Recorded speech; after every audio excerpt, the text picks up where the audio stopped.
આ ભારત ભૂમિ આ શ્રેષ્ઠ ભૂમિ છે, આ તપોભૂમિ છે, આ ઋષિઓની ભૂમિ છે, જ્યાં ભારતમાં 12 જગ્યાએ ભગવાન સ્વયંભૂ પ્રગટ થયેલા છે.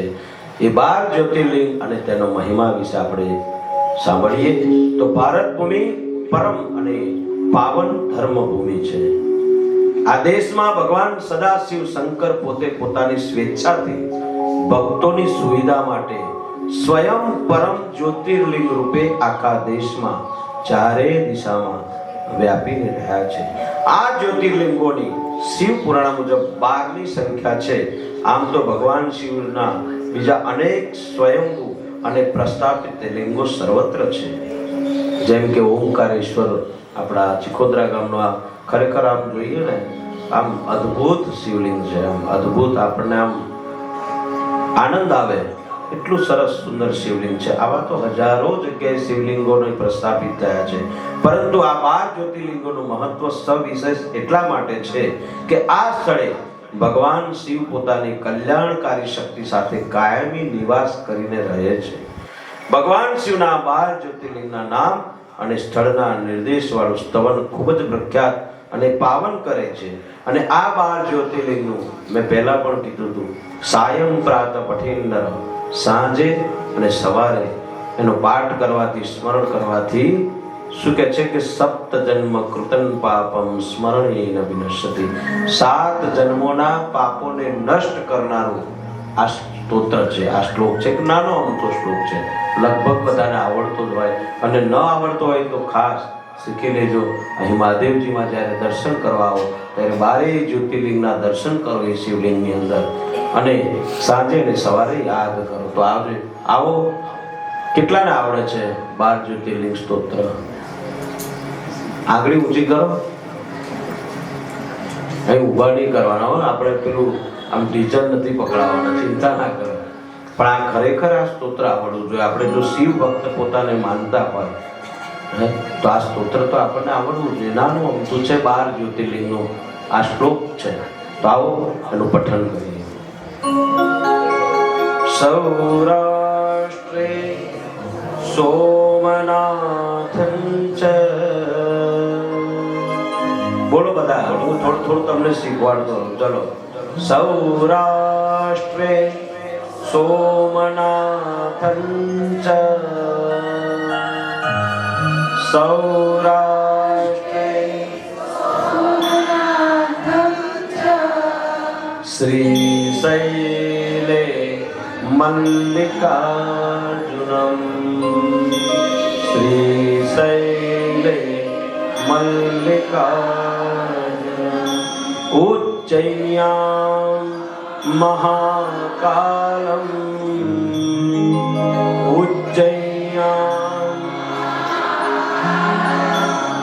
ઓંકારમ અમલેશ્વરમ, ઓંકારમ અમલેશ્વરમ, પરલ્યામ વૈદ્યનાથં ચ, પરલ્યામ વૈદ્યનાથં ચ, દાકિન્યામ ભીમશંકરમ, દાકિન્યામ. જેને આવડતું હોય સાથે ના બોલજો, સાથે બોલજો એટલે બધાને શબ્દોની ખબર પડે. સેતુ બંધે તુ રામેશમ,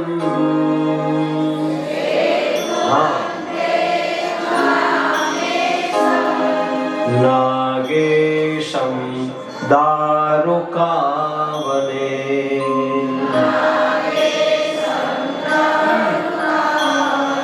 વારાણ્યસ્યં તુ વિશ્વેશમ, વારાણ્યસ્યં તુ વિશ્વેશ્વમ, ત્ર્યંબકમ ગૌતમી તટે, ત્ર્યંબકમ ગૌતમી તટે, હિમાલય તુ કેદારમ,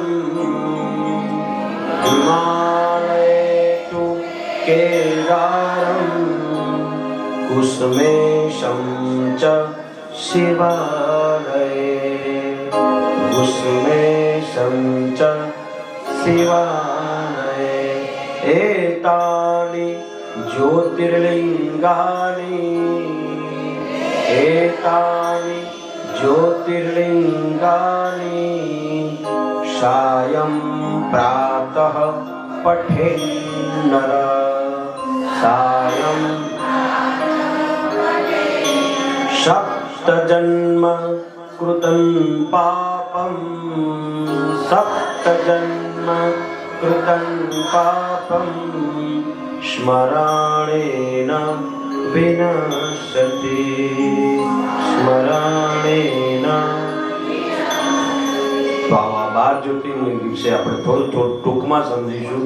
બાકી 12 જ્યોતિર્લિંગની વાત કરીએ તો બીજા 12 દિવસ થાય, એટલી લાંબી વાર્તાઓ છે, પણ થોડું સંક્ષિપ્તમાં. તો ભગવાન શંકરના 12 જ્યોતિર્લિંગમાં સર્વપ્રથમ સ્થાન આપણા ગુજરાતમાં છે. વિચાર કરો, આપણે નસીબદાર છીએ. ચારે બાજુ નાથ છે, દ્વારકાનાથ, બદ્રીનાથ, આ બાજુ જગન્નાથ અને આ બાજુ સોમનાથ. એવી રીતે માતાઓ પણ જુઓ ગુજરાતની ચારે બાજુ, આ બાજુ બહુચર, આ બાજુ ચામુંડા, આ બાજુ મહાકાળી. કેટલી માતાઓ છે ચારે બાજુ. એટલે આપણે સુરક્ષિત છીએ અને સુખી છીએ, સમૃદ્ધ છીએ. બાકી બિહારમાં જાઓ ખબર પડે કેટલી તકલીફો છે, કેટલી ગુંડાગર્દી છે, કેટલી ગરીબાઈ છે. અમુક આંધ્રપ્રદેશ, તમિલનાડુ, આ બધામાં આપણે બહુ સુખી છીએ, સમૃદ્ધ છીએ.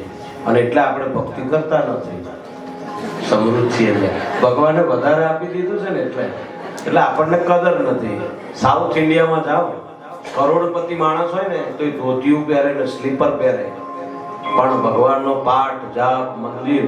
તમે તિરુપતિ તો ગયા છો ને, કેટલા જણ ગયા તિરુપતિ બાલાજી?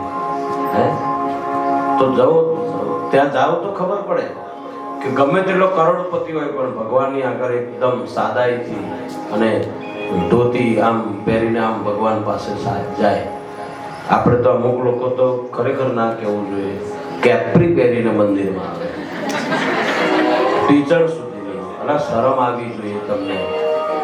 કોને મળવા જાઓ છો, ક્યાં જાઓ છો, એ તો વિચાર કરો.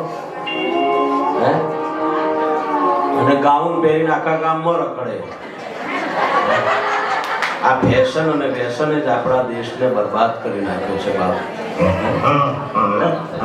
કેપ્રી પહેરીને ભગવાનના મંદિરમાં જવાય. આજે એક વસ્તુ છે સામાન્ય, તમને કહું કે કોઈ બોસને ઇન્ટરવ્યુ આપવા જવાનું હોય, બોસને, તો તમે કેવી રીતે જાઓ? કેવા જાઓ? આમ સૂટ બૂટ પહેરીને. બહેનો હોય તો સરસ મજાની સાડી પહેરે, વ્યવસ્થિત મેકઅપ કરે આમ સરસ. અને ભાઈ હોય તો સૂટ બૂટમાં જાય, ટાઈ બાઈ મારી હોય, પરફ્યુમ છાંટ્યો હોય, આમ સરસ વાળ ઓળેલા હોય, પછી બોસને મળવા જાય. ઇન્ટરવ્યુ હોય તો આ તો બોસનોય બાપ છે. આ બોસનો પણ બાપ છે. તો આને મળવા લધર વધર જવાનું ગમે તેવું. હાથ પગ ધોયા વગર તો મંદિરમાં બેસાય પણ નહીં ખરેખર. અને આપણે તો એ જ પગથી પાછું બૂટ પહેર્યા હોય તો આગળથી બૂટ કાઢીએ અને એ જ હાથથી આપણે શિવલિંગને અડીએ, નંદીને અડીએ. ખરેખર આ બહુ પાપ લાગે આપણને. કારણ કે બૂટ ચપ્પલની અંદર તો એટલી બધી નેગેટિવ ઉર્જા હોય, એને હાથ હડકાળાય જ નહીં. એટલે એવા ચપ્પલ ને એવા બૂટ પહેરો, ઓટોમેટિક નીકળી જાય એવા. હાથ હડકાળવાની જરૂર ના પડે. અને એના એ જ હાથથી તમે પાછા પૂજા કરો. આ આટલું અપવિત્ર થોડું ચાલે. એટલે ભગવાનની આગળ જ્યારે તમે દર્શન કરવા જાઓ, પૂજા કરો, ત્યારે સાડીમાં સજ્જ. આપણો આ સાડી છે મુખ્ય પોશાક છે. લેગો જબ્બો પહેરીને પૂજા કરવા બેસીએ. આ ભૂદેવો નથી ધોતી પહેરતા. ધોતી પહેરો, ફૂલ એર કન્ડિશન.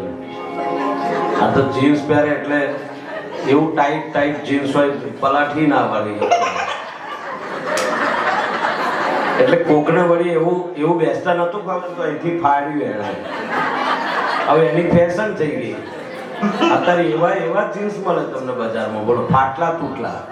એટલે આ તો કઈ પહેરવાની રીત છે? તમે ગરીબ છો, આ ગરીબાઈ બતાવવાની રીત કઈ થયા? ફાટલા જીન્સ પહેરે, ફેશન. એટલે આવી ફેશન હોય